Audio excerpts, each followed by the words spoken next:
किसी काम को करने का जुनून आप में तभी आएगा जब आप वो काम करेंगे जिसे करने के लिए आपका दिल कहे, जिसमें आपका मन लगे और जिसे करने से आपको सुकून मिले।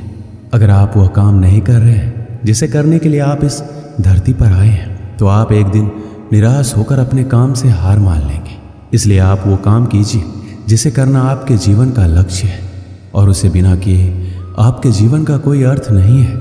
यदि आप में किसी को देखकर काम करने का जुनून आता है, तो ये जुनून लंबे समय तक नहीं चलता, क्योंकि अगर सामने वाला निराश हुआ तो समझो आप भी निराश होने से बच नहीं पाएंगे।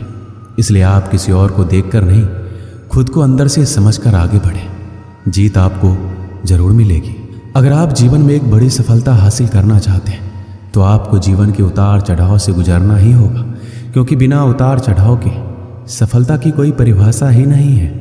यदि आप संयम रखेंगे तो इससे मिलने वाला फल आपके जीवन में सुख, शांति, समृद्धि लेकर आएगा, क्योंकि आप जानते हैं संयम का फल मीठा होता है और इसे बढ़ने और पकने में एक लंबा समय लगता है।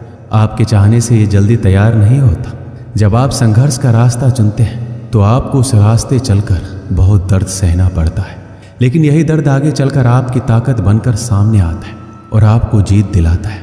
श्री कृष्ण कहते हैं, अगर आप इस धरती पर जन्म ले लिए हैं तो फिर जोखिम लेने से क्यों घबरा रहे हैं? आगे बढ़ने को ठान लीजिए। सारी तकलीफें और दर्द आपका मार्गदर्शन करना शुरू कर देंगे, क्योंकि जो कुछ करने को ठान लेता है वो आज नहीं तो कल अपना नाम बना लेता है। यदि आप खुद की कमियों को दूर नहीं कर पा रहे हैं, तो आप ये मान लीजिए कि आप जितनी तेजी से आगे बढ़ने का प्रयास करेंगे, उतनी ही तेजी से आप नीचे भी गिरेंगे। इसलिए जीवन में आगे बढ़ने से पहले अपनी कमियों पर विजय हासिल कीजिए, क्योंकि कमियों को हराना भी एक सफलता है। यदि आप जीवन के अंधेरे से बाहर निकलना चाहते हैं, तो आपको अपने दिमाग में अच्छे विचारों का दीप जलाना होगा, क्योंकि यही वह एक तरीका है जिसे अपनाकर आप अपने जीवन के अंधकार को दूर कर सकते हैं। अगर आप चाहते हैं कि आप जीवन में कभी निराश ना हो, तो आप अपनी कमजोरी किसी को ना बताइए, क्योंकि लोग उस कमजोर दीवार की ईंटें ले जाकर अपने घर बनाएंगे। मतलब कि लोग आपकी कमजोरी का फायदा उठाएंगे। इसलिए आप अपनी कमजोरी को भूलकर साहस के साथ आगे बढ़िए, मंजिल जरूर मिलेगी। अगर आप अपने दिल और दिमाग को मैला करना चाहते हैं, तो आप अपने दिल और दिमाग की बुरी यादें और बुरे विचारों से भर लीजिए। लेकिन हाँ, मैं आपसे ये कहना चाहूँगा कि बुरी यादें और बुरे विचारों को दिल और दिमाग में बिठाना आसान है, लेकिन इन्हें दोबारा बाहर फेंकना आसान नहीं होता। इसलिए आप सोच समझकर निर्णय लीजिए, ताकि आपका भविष्य सुरक्षित रहे। यदि आप सोचते हैं कि आप मेहनत बहुत करते हैं पर आप कहीं पहुंच नहीं पा रहे हैं, तो आप सिर्फ एक गलती कर रहे हैं। आप मेहनत बहुत करते हैं पर अपने मन में हार जाने का डर बिठा रखे हैं, और ये डर आपको जकड़ रखा है।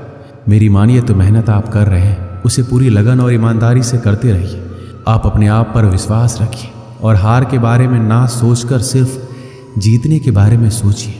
जिंदगी में आने वाली समस्याओं को हार कर पीछे हटना आपके लिए बहुत आसान है, पर शायद आप ये नहीं जानते कि आप जिन समस्याओं से हार कर पीछे हट रहे हैं, वो समस्याएं नहीं, ऊपर वाले का परीक्षा है।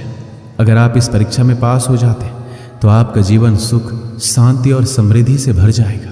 कुछ लोग सपने देखकर सो जाते हैं, कुछ लोग जागते हुए देखते हैं। जो सोकर सपना देखा उसे आज तक कुछ नहीं मिला, पर जो जागते हुए सपना देखा और अपने सपने को सच करने में पूरी रात लगा दी, किस्मत ने उसकी पूरी जिंदगी बदल दी। खुद पर भरोसा रख। जो आदमी पूरी लगन और मेहनत से काम किया, वही देर सवेर इस दुनिया में अपना नाम किया। अगर आप भी नाम कमाना चाहते हैं, तो आप भी आज से दौड़ लगाना शुरू कर दीजिए। मतलब खुद पर भरोसा रखना है, पूरी लगन और मेहनत के साथ अपने काम को अंजाम दीजिए। किसी महान लक्ष्य को हासिल करने के लिए संघर्ष के रास्ते पर आपको अकेले चलना पड़ता है। जब आप लक्ष्य हासिल कर लेते हैं, तो लोग आपका अनुसरण करना शुरू कर देते हैं, लोग आपके पीछे चलना शुरू कर देते हैं। किस्मत का दूसरा नाम लगन है। किसी महान लक्ष्य को हासिल करने के लिए संघर्ष के रास्ते पर आपको अकेले चलना पड़ता है, और जब आप लक्ष्य हासिल कर लेते हैं, तो लोग आपका अनुसरण करना शुरू कर देते हैं, लोग आपके पीछे चलना शुरू कर देते हैं। किस्मत का दूसरा नाम लगन है। अगर आप अपने काम को पूरी लगन और मेहनत से करते हैं, तो आपको कामयाब होने से कोई नहीं रोक सकता। यदि आप में मेहनत करने का लगन नहीं है, तो आपको कदम कदम पर रुकावट नजर आएगी। अगर आपको कोई छोड़ दिया है, तो आप इस गम में अपना दिन और रात मत गुजारिए। गम को भूलकर आगे बढ़िए और खुद को इतना बड़ा बनाइए कि आपको छोड़ने वाला आपकी एक झलक पाने के लिए तरस जाए। अगर आप बिना कोई प्रयास किए ये सोचते हैं कि आपका वक्त आज नहीं तो कल बदल जाएगा, तो आप ये लिख लीजिए कि आप मरने के आखिरी पड़ाव पर आएंगे, फिर भी आपका समय नहीं बदलेगा। समय सिर्फ उनका बदलता है जो सिर्फ मेहनत करने पर विश्वास रखते हैं। ईश्वर ने आपको अंदर से लेकर बाहर तक कुछ इस तरह से बनाया है कि अगर आप खुद का सही तरीके से इस्तेमाल करना शुरू कर दें तो आप वह बन सकते हैं जो आप बनना चाहते हैं, और वो हासिल कर सकते हैं जो आप करना चाहते हैं। जब आप जिम्मेदारियों के बोझ को अपना कर्तव्य समझकर खुशी खुशी उठाते हैं और जिम्मेदारियां आपको कुशल और ताकतवर बनाती हैं, और अगर इन्हें आप मजबूरी में नाखुश होकर उठाते हैं तो आप इन जिम्मेदारियों के बोझ में दबकर खत्म हो जाते हैं। श्री कृष्ण कहते हैं, आपका मन जितना तेज दौड़ेगा आपके सफल होने की गति उतनी ही धीमी हो जाएगी। इसलिए आप अपने मन को नियंत्रित कीजिए और अपने दिमाग को दौड़ाइए। यदि आप जिंदगी में अकेले रह गए हैं तो इस बात का अफसोस मत कीजिए कि आप अकेले हैं, बल्कि इस बात पर खुशी मनाइए कि अब आपका बुरा वक्त आपके काम को मिलेगा। बल्कि इस बात का खुशी मनाइए कि अब आपका पूरा वक्त आपके काम को मिलेगा। और याद रखिएगा कि काम से बड़ा कोई अपना नहीं है, काम से बड़ा कोई दोस्त नहीं है। हार को हार की तरह मत देखिए, इसे एक और सीखने के मौके की तरह देखिए, क्योंकि हर हार में सीखने की अपार संभावना होती है। और जब आपको कई बार हार के बाद सफलता मिलती है तो पहली बार में ही मिलने वाली सफलता से कई गुना ज़्यादा शानदार होती है। अगर आप सोचते हैं आपको सफलता आसानी से मिल जाएगी तो आप गलत हैं, क्योंकि सफलता स्मार्ट तरीके से की गई मेहनत और धैर्य रखने से मिलती है। अगर आप इन सब के लिए तैयार हैं तो आप सफल होने के लिए भी तैयार हैं। यदि आप रात दिन सफल होने के लिए जूझ रहे हैं तो आपके रास्ते में आने वाली बड़ी से बड़ी समस्या आपको रोक नहीं पाएगी। अगर कोई आपको रोकेगा तो वो आप खुद होंगे, कोई और नहीं। कब तक आप बैठकर अपनी किस्मत को कोसते रहेंगे? कभी न कभी आपको पूरे जोश के साथ उठना होगा, पूरी लगन और मेहनत के साथ काम करके अपनी किस्मत को बदलना होगा। अगर आपका ध्यान आपके लक्ष्य पर नहीं है तो आप इस बात पर ध्यान दीजिए कि आपका ध्यान किस तरफ है, क्योंकि जिस तरफ आपका पूरा ध्यान होगा वही आपके जीवन में घटित होगा और वही आप हासिल भी करेंगे। मधुबन गांव में सुमन नाम की एक लड़की रहती थी जिसकी उम्र मात्र 12 साल की थी। वह कभी स्कूल नहीं गई, फिर भी वह कुछ ऐसा करने का सपना देखती थी जिससे वह पूरी दुनिया में मशहूर हो जाए। सुमन के गांव वाले हमेशा उसे पगली कहते थे, क्योंकि वह कभी स्कूल नहीं गई, फिर भी वह जिंदगी में कुछ बड़ा करने का सपना देखती थी। गांव वाले सुमन के पिताजी पर इस बात को लेकर दबाव बनाते थे कि सुमन पढ़ी लिखी नहीं है, इसलिए जल्द से जल्द इसकी शादी कर दो, वरना आगे चलकर बहुत मुश्किल होगी। सुमन के पिता गांव वालों की बात से पूरी तरह सहमत थे, पर सुमन सहमत नहीं थी। उसे तो शादी नहीं बल्कि पूरी दुनिया में नाम कमाना था, कुछ ऐसा करना था जिससे उस पर लोगों को बेटी होने पर गर्व हो। सुमन के लिए ये सब कुछ करना आसान नहीं था। गांव वाले इस बात से बेखबर थे कि वाकई सुमन करना क्या चाहती है। वह किसी को इस बारे में नहीं बताई थी कि वह एक अच्छा चित्रकार है। उसे बचपन से चित्र बनाना बहुत अच्छा लगता था। शायद यही वजह थी कि उसका मन पढ़ने में नहीं लगता था और इस वजह से वह कभी स्कूल भी नहीं गई। उसके पिताजी को चित्र बनाना अच्छा नहीं लगता था। उन्होंने कई बार सुमन के बनाए गए चित्र को आग के हवाले कर दिया था, फिर भी सुमन हार नहीं मानी। वह चित्रकारी करती गई और करती गई। जब सुमन नहीं मानी तो उसके पिताजी ने उसे उसके हाल पर छोड़ दिया। एक दिन सुमन अपने कमरे में चित्र बनाने में इतनी खोई हुई थी कि उसके पिताजी उसके पास आकर खड़े हो गए। उसे बिल्कुल एहसास नहीं हुआ। सुमन के पिताजी ने कहा, सुमन तुम नहीं मानोगी, ये बेवकूफ़ी वाला काम तुम्हारे किसी काम का नहीं आने वाला है। सुमन दुखी मन से बोली, पापा आप हमेशा मुझे नीचा क्यों गिराना चाहते हैं? मैं ज़िंदगी में कुछ करना चाहती हूँ, आप मुझे बार बार क्यों रोकते हैं? उसके पिताजी ने कहा, अगर हमें इस गांव में रहना है तो तुम्हें वही करना होगा जो गांव वाले चाहते हैं। सुमन दृढ़ संकल्प से बोली, कभी नहीं, मैं जो चाहती हूँ वही करूँगी, चाहे जो हो जाए। मुझे हराना किसी के लिए इतना आसान नहीं है। सुमन के पापा ने कहा, तुम ये नहीं चाहती ना कि मैं तुम्हारे सारे सपनों को जलाकर राख दूँ? सुमन ने कहा, पापा इंसान में इतनी ताकत कहाँ कि भगवान के दिए हुए हुनर को जलाकर राख कर दे। आपने मेरे बनाए गए चित्रों को जलाया है, मेरे हुनर को नहीं। गांव वाले ठीक कहते हैं, तुम्हारी लड़की पागल हो गई है। सुमन के पिताजी ने सख्त लहजे में कहा, इसे इलाज की ज़रूरत है। सुमन बोली, पापा आपको पता होना चाहिए कि दुनिया में जो भी बड़े काम किए हैं पागलों ने ही किए हैं और करते रहेंगे। मैं भी उन्हीं पागलों में से एक हूँ। मुझे लगता है तुम्हें समझाना बेकार है, सुमन के पिताजी ने कहा और तनकते हुए कमरे से बाहर चले गए। सुमन गांव वालों को सफल होकर दिखाना चाहती थी ताकि वो भी अपनी बेटियों को आगे बढ़ने का मौका दे और उनकी बेटियां अपने पैरों पर खड़ी हो सके। एक दिन सुमन के मन में ये विचार आया कि वह गांव में अपने बनाए गए चित्रों की प्रदर्शनी लगाएगी और गांव के 10 गांव में प्रचार प्रसार के लिए जाएगी। वो इस बारे में बात करने के लिए अपने पिताजी के पास गई। शायद उसे इस काम में किसी की मदद की आवश्यकता थी। पापा, मैं आपसे कुछ कहना चाहती हूँ, सुमन ने पिताजी से कहा। शायद आपको अच्छा लगेगा कि नहीं, मैं गांव में बनाए गए चित्रों का प्रदर्शनी लगाने जा रही हूँ। सुमन ने कहा, इस प्रदर्शनी में लोगों को मेरे हुनर के बारे में पता लगेगा। वो हमें कुछ नहीं कहेंगे बल्कि मुझ पर गर्व महसूस करेंगे।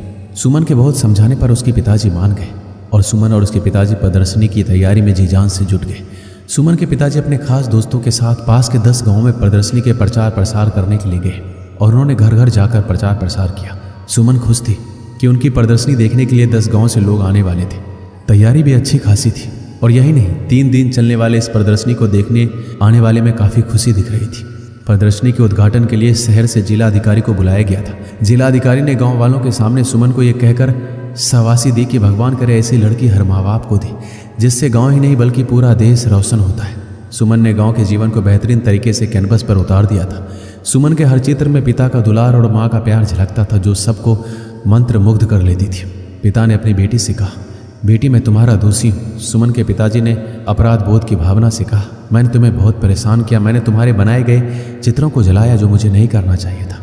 सुमन ने कहा, पापा अगर आप मेरे साथ प्यार से पेश आते तो शायद आज मैं जहाँ हूँ वहाँ नहीं होती। सुमन ने कहा, पापा आपकी हर बात से मुझे और अधिक प्रयास करने की ताकत मिलती थी।